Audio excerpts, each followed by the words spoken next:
Thanks for joining us. This is the fourth segment of an online briefing that was part of our Summer School for Records Coordinators in August 2013. So far, we've identified what a record series inventory is, and we've looked at some of the things to consider when planning and conducting an inventory. In this segment, we'll take a quick look at next steps. In the last segment, we looked at the kinds of inventory data you might collect. The inventory helps you to collect the information you need to understand the ways your organization's records are created, stored, used, and retained. Once you've gathered your data, it's time to do some analysis and plan for your next steps. You'll review your inventory results with a focus on your project goals. If you plan to update record schedules, you'll use the data to begin that work. If you were doing a baseline inventory to get a picture of where things are in your organization, you'll start looking for patterns, issues, and opportunities. Most of the time, we do a records inventory for a specific purpose, like building file plans or record schedules.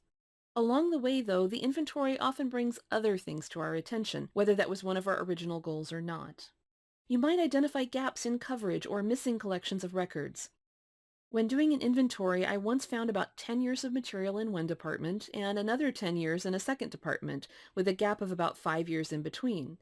As I talked to Departments A and B, I learned that Department C had done that work for a short period of time.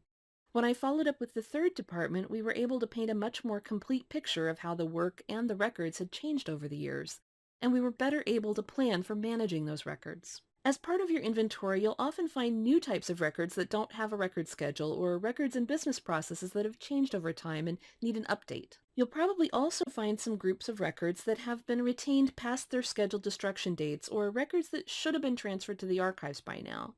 Records inventories are great for helping you see where your program has some cleanup or catch-up work to do. The inventory will also highlight things like opportunities to consolidate storage.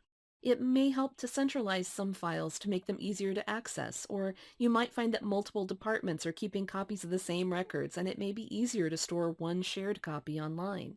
Analyzing your inventory results will also alert you to changes in the way electronic records are stored. Ideally, you'll know about those changes before they're made, but the inventory can help you catch things that might otherwise fall through the cracks.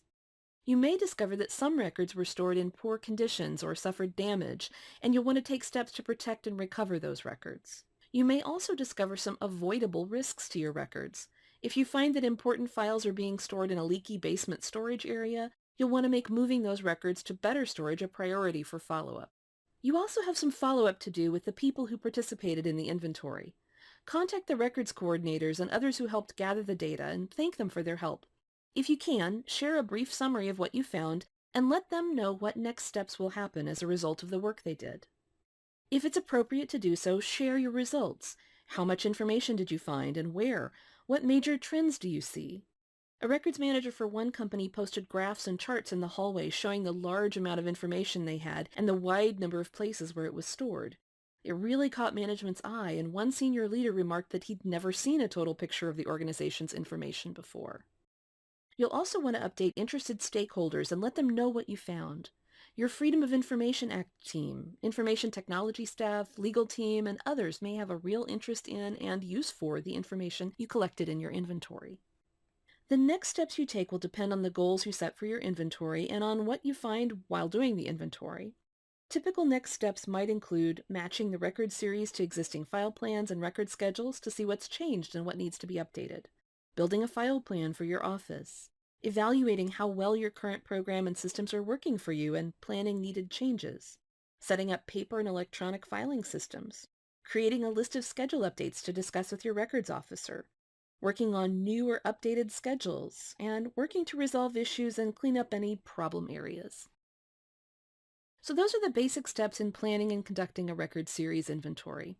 In Part 1, we defined what a record series is and why you do one. In Part 2, we looked at things to consider as you're planning your inventory. Part 3 included examples of the data we might gather and tips for conducting the inventory. And in this part, we looked at next steps and follow-up. If you have questions or tips you'd like to share with me, feel free to contact me or talk with your organization's records officer or records manager. You'll also find more information about all kinds of records management topics on our website at archives.gov. You can reach me at robin.riat@nara.gov. If you'd like to be added to our email list to receive announcements of new online classes and future online briefings, please email us at workshop@nara.gov. census.gov.